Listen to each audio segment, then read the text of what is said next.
Thank you for joining us today with the Only Healthcare Podcast. I'm joined here by my partner, Randy Vogenberg, and we have a special guest today. Her name is Chris Deacon. She is the author of the Great American Healthcare Heist, and she's going to talk to us today about her book, but also really what has to change in healthcare and how we make an impact and how different leaders can make an impact on this system that is so broken. So excited to have her today with us. Take it away, Randy. Thank you, Michael, and welcome back to the Only Healthcare Podcast. I'm Randy Vogenberg here with Chris Deacon, and Chris and I are going to be talking about several different things, including her latest book and some of the other tools that she's created. But it'll be a good start for you, Chris, to kind of give a little background on yourself for our listening audience. Yeah, sure. So I'm actually an attorney by training. So I'm a recovering attorney.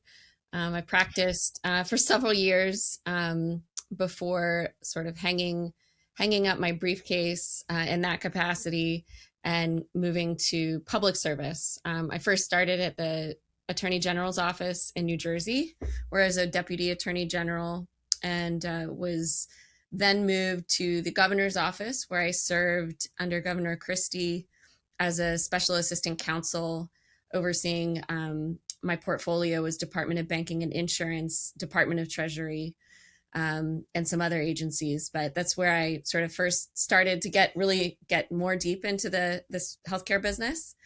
I stayed on with the Murphy administration and moved to the treasurer's office. And that's where I started running or overseeing the state health benefits program. So that's the public sector program for New Jersey, all state employees, retirees, and also school districts that elected to join, and municipalities and our uniformed service professionals, et cetera. That was about 800,000 lives at the time. Massive plan. And after leaving the state in 2021, and we can talk a little bit more about that, but after leaving the state, I started my own consulting firm, and now I work with large employers, small employers directly, but I do a lot of advocacy work, both in DC and at state legislative levels, to really spread the word, educate, and communicate. And that's part of why I wrote the book, The Great American Healthcare Heist. It was a way to scale sort of what I was, the conversations I was trying to have and only have so many hours in the day to have. Exactly. All about leveraging and collaborating to get the word out. Yeah. I think for the audience just to understand, when we talk about state healthcare systems, they're very similar to commercial insurance for the most part. So it translates very nicely to at least half of the population in the U.S. that has health insurance is through a commercial plan of one type or another. So this is very relevant and very important for those, whether you're listening as a consumer of healthcare or as the purchaser of healthcare. We'll be covering a lot of different elements, not in tremendous detail, but to give you an idea of why it's important to start paying attention to what's in your health plan, which is a big part of your message, not only when you're speaking, but also in the book.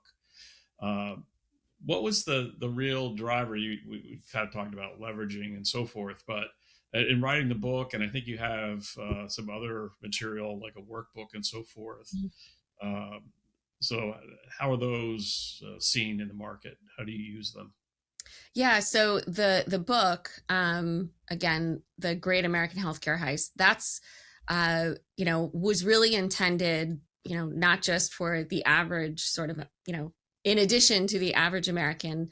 It's been used by folks, as a leave behind in, offices of legislators, state level and DC level. I wrote it because I found that when I was having these conversations, whether it's with CFOs or CEOs or, just public policy leaders, I would see the light bulb go on and they would get oh my gosh, this is what's happening. But they'd want to learn more. And again, I only have so many hours in the day, and there's only so much really, material out there about how the system, works together, right? So not just one narrow niche of the system, but all of it. And I wanted to be able to point them in the direction of a book or some sort of material. And so when I couldn't find that in what I needed in my conversations, that was sort of the impetus for writing it. And I would say the other sort of purpose is, it's once you read this book, I don't think you can sort of walk through life the same. Certainly, my family members that have read it are always calling me saying, well, I saw that I noticed that the hospital system sponsors all of our professional sports teams, or, I actually thought when I saw that advertisement on TV for the drug, why is this being pushed? So, you read these stories and then you walk out into the world and you see, the new towers going up, and you see the sponsorship deals, and you see the advertisements, and you think about things differently. And so that was a big purpose.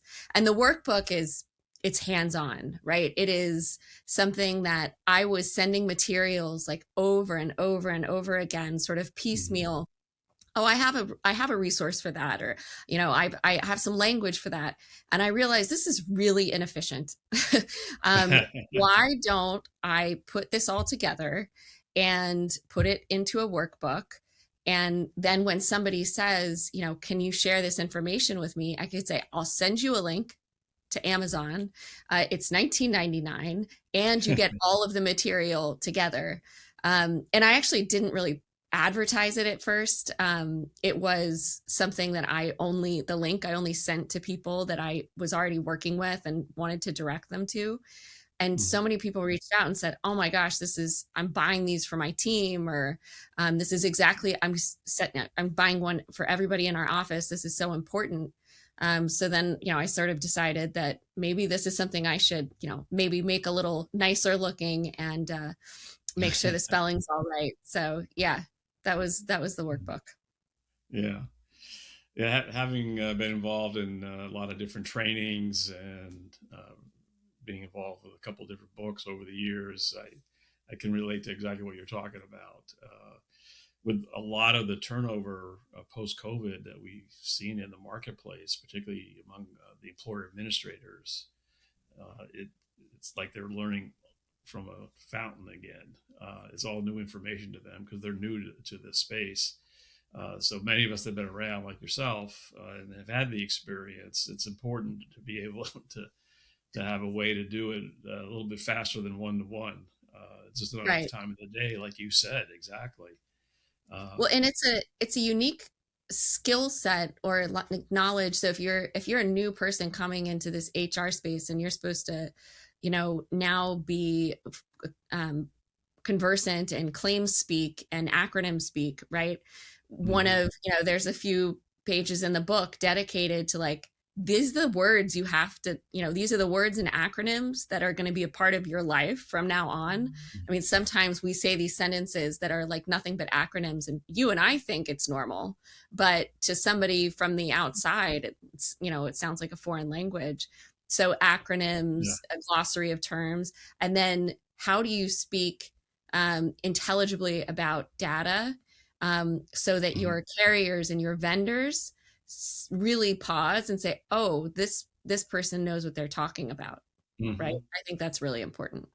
Yeah, I guess one thing that most Americans can relate to, and every health plan administrator can relate to, is the pharmacy benefit. There's also the medical benefit, but the whole issue that's been talked about in almost every news reporting organization out there is, and what's been happening with the cost of medications, the pharmacy benefit managers, PBMs. There's also third-party administrators and so forth. What's been your perspective around the drug pricing? Because there's certainly a lot of acronyms in that one. And all of those entities that you just named, I think we can put them all in the big bucket of middlemen, some of which bring value, some of which do not. with the drug pricing, I think that PBMs, when they were first sort of introduced as a business concept, probably did bring a lot of value, right? And were necessary in order to effectuate these transactions. That being said, the way that they have grown and the scale and size and the downstream, the vertical integration, owning of pharmacies, not just being the middlemen, they've become not their own worst enemy, but the value proposition that they once had has been not only eroded, but it often works against the employer from sort of a net cost perspective. And it just keeps moving further upstream. So, you might say, I have full transparency, 100% of my rebates come back to me as the employer. It's in my contract. I know this to be true. And the PBM might be 100% truthful when they say, yes, we pass through 100% of your rebates. But what they're not telling you is they've recategorized 70% of them as, sort of put them in a different bucket and not called them rebates. Mm-hmm. And they've also moved the rebates upstream through the group purchasing organizations. And that they've moved even further upstream by oftentimes being the deliverer of the drug, right? So some of the biosimilars are now being produced or white labeled by the PBMs, and they own sort of every step of that transaction. So it's a tough, very difficult position that employers have been put in. Mm-hmm.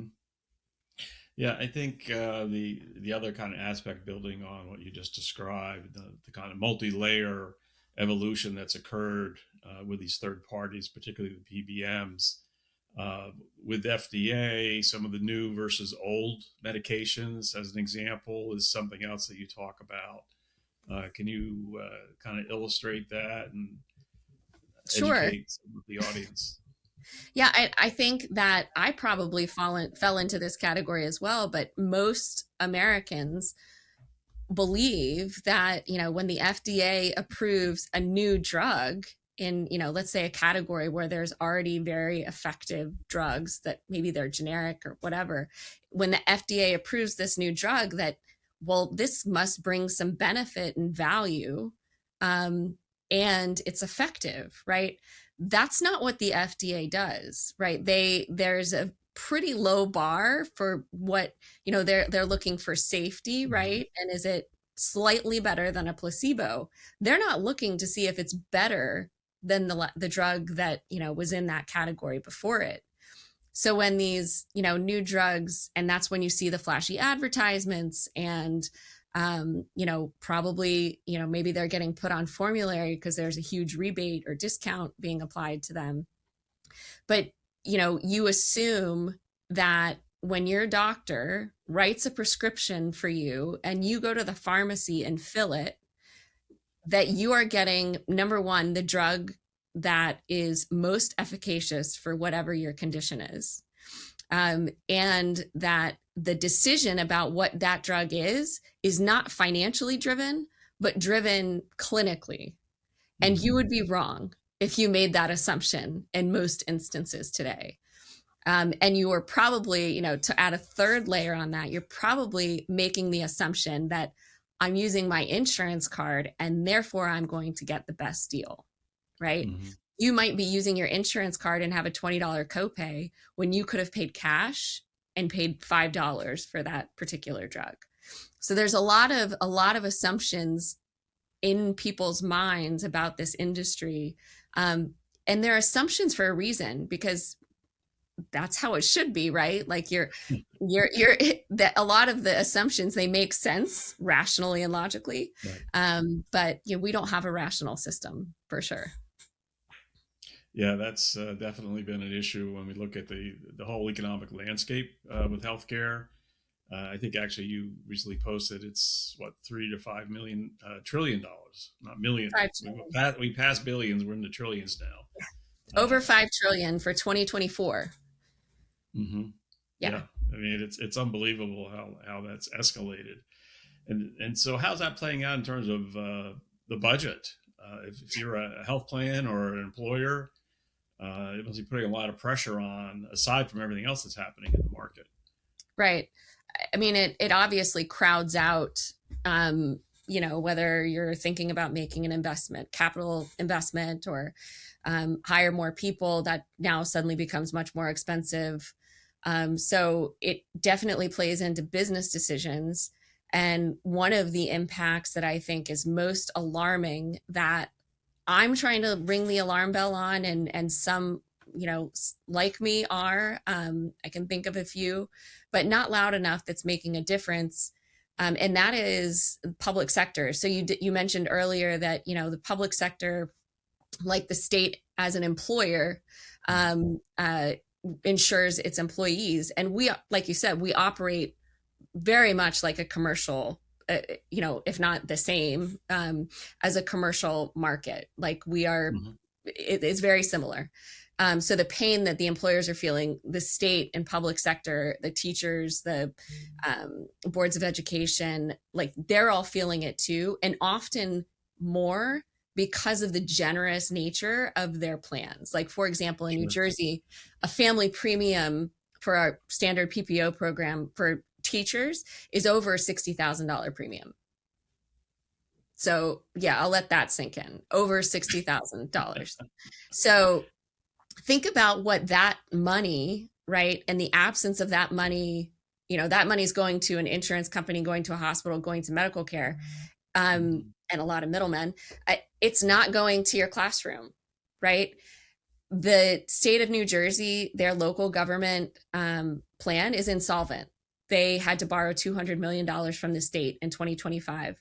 Texas retirement system, TRS, they are negative. They are in the red. Montana in the red. What was the other? Yes. So we have situations here where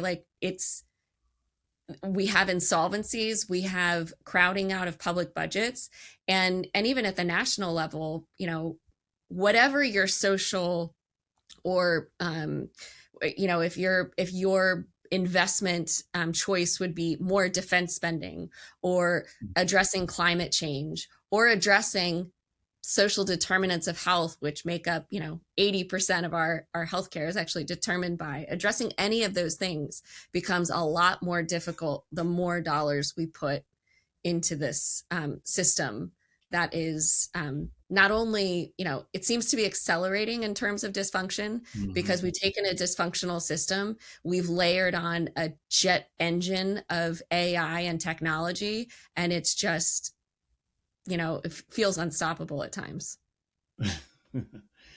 Yeah, it's something that as consultants we're seeing every day. Most people don't see it because it may not be affecting them as much or as obvious because of the way in which much of the information is just not available, or it's not transparent fully, or it's not fully understood. There's a lot of issues that people face out there. So in terms of the whole data piece, it's great that we have technology now, but it seems like we're still struggling. And your comment about it's great we have AI, but maybe pushing us faster into the unknown rather to what we can actually do something with. Right. Well, I mean, if you look at its primary deployment and you listen to some of the speeches at the JP Morgan conference that just occurred in San Francisco, the healthcare conference, AI has largely been, and most successfully been, deployed in sort of the revenue optimization space. So ambient listening, inscribing, making sure that all of your codes are correct so that you can optimize your bill, administrative efficiency so we can bill more and more efficiently. And yes, there are other uses that have been, that AI has been helpful with, but by far it has been used not to bring down the cost of healthcare. Let's just say that. Right. Yeah, it's really optimizing the ability for payment to occur. So particularly to the provider side, which brings up the question, around what's been happening on the provider side is kind of akin to what you were describing in the third party space. We now have a lot of vertical integration, which we didn't have before. And there's been a lot in the public domain about the corporatization of medicine as well. Right. What have you been seeing? Oh, yeah, and I write about this in the book and talk about it frequently.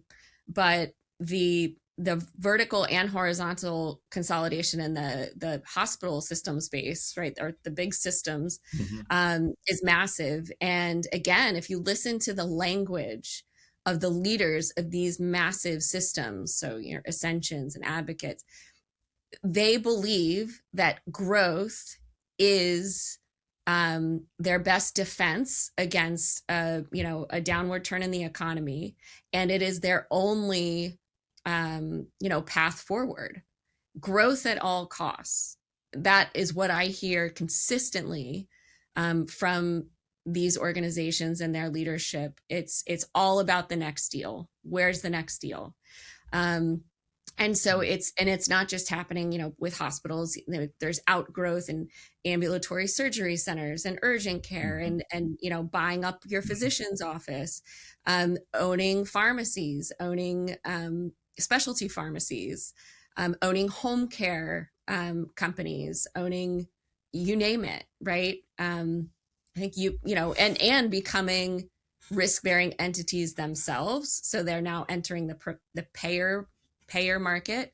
I know UPMC has a big plan, and I was looking through their financials the other day, just looking at their reinsurance products and what they file with the state, and see that they have a account for their insurance side out in the Cayman Islands. Like, tell me that UPMC needs an account in the Cayman Islands, but they all do. They all have one. If you're a risk-bearing entity, Bermuda or the Cayman Islands is where you park your money. But yeah, it is difficult to see how it ends or where it stops. Yeah, it's certainly gotten us moving in a direction where what was complicated is now becoming even more complex and much more difficult to figure out what is a clear path forward. Yeah. So one of the questions that we talked about, a lot of the problems, the issues in the system, which, as you said earlier, it could be overwhelming. Some days you really have to scratch your head as, okay, how do we get out of this mess?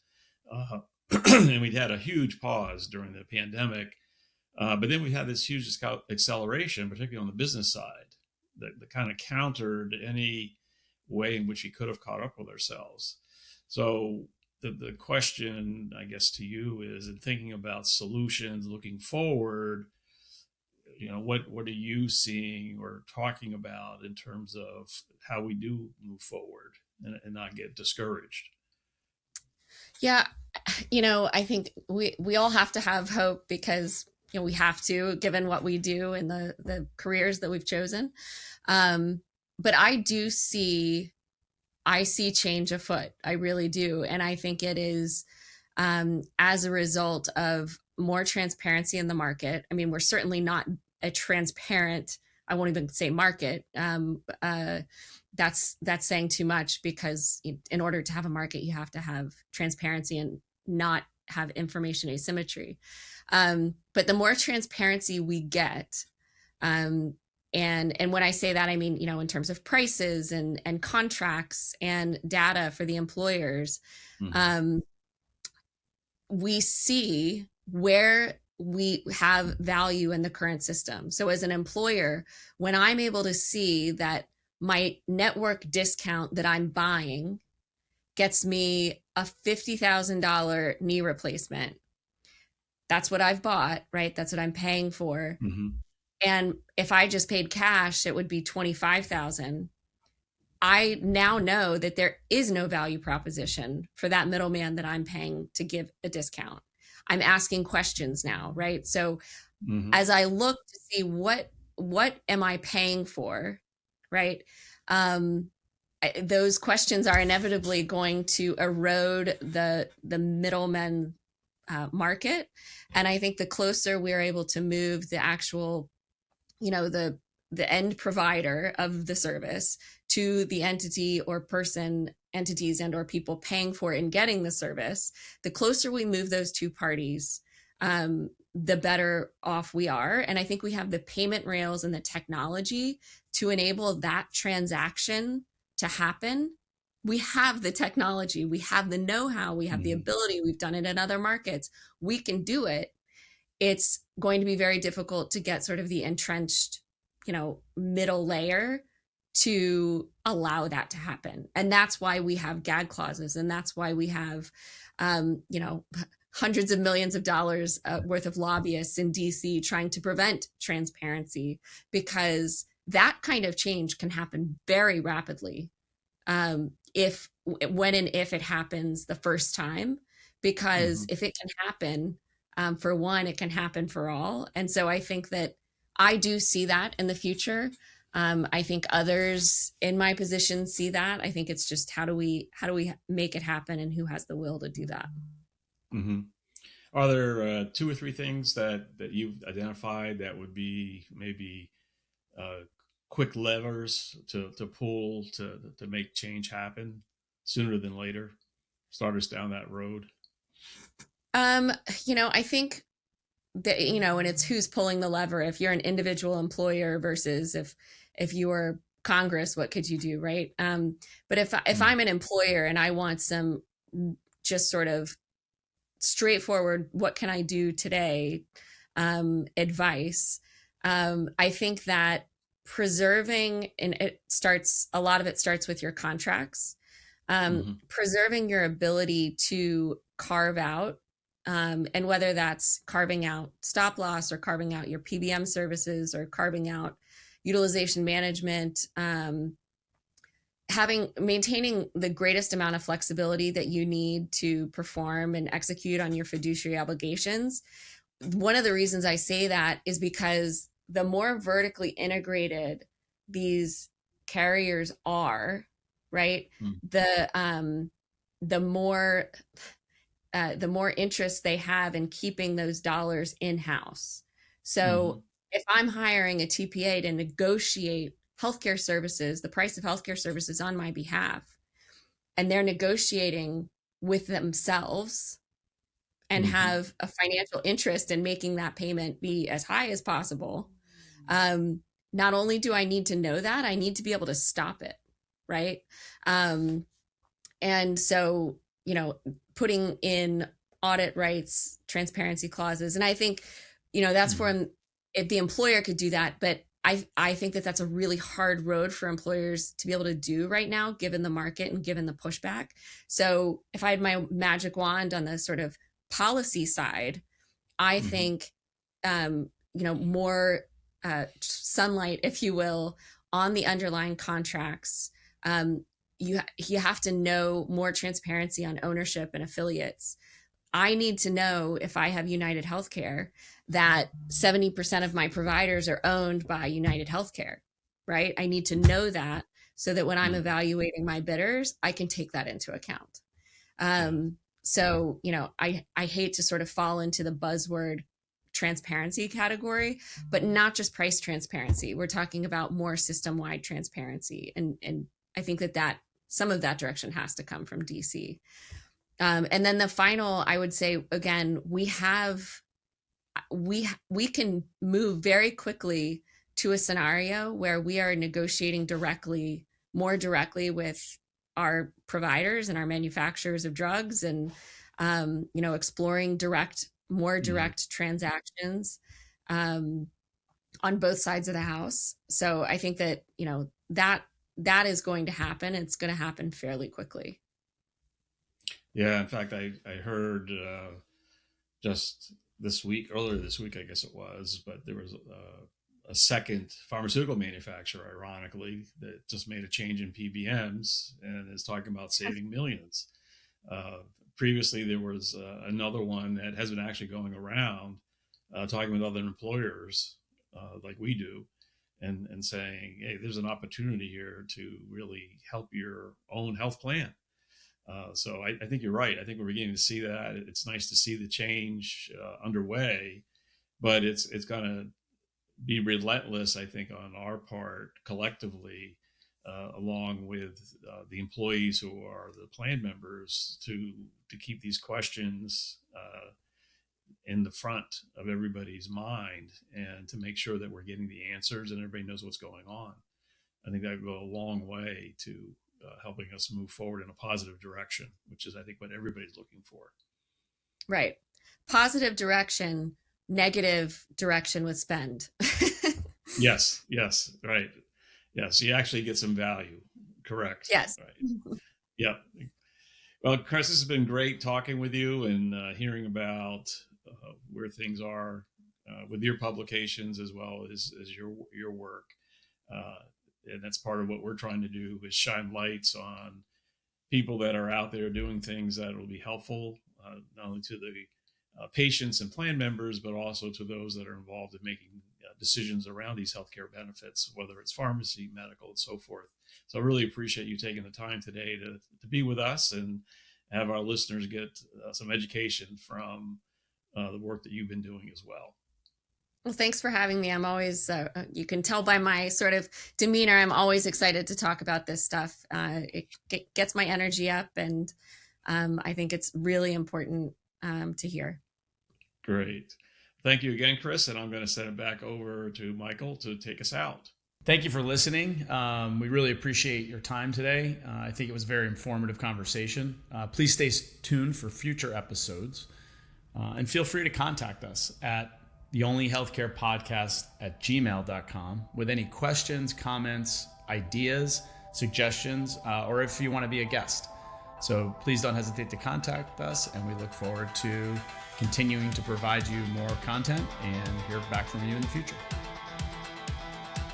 Thank you for tuning in to the Only Healthcare Podcast. We hope you found today's episode insightful and informative. Remember, our mission is to provide actionable and inspirational insights on how we can improve healthcare cost, care, and accessibility for all. If you enjoyed this episode, please subscribe, rate, and share with your friends and family.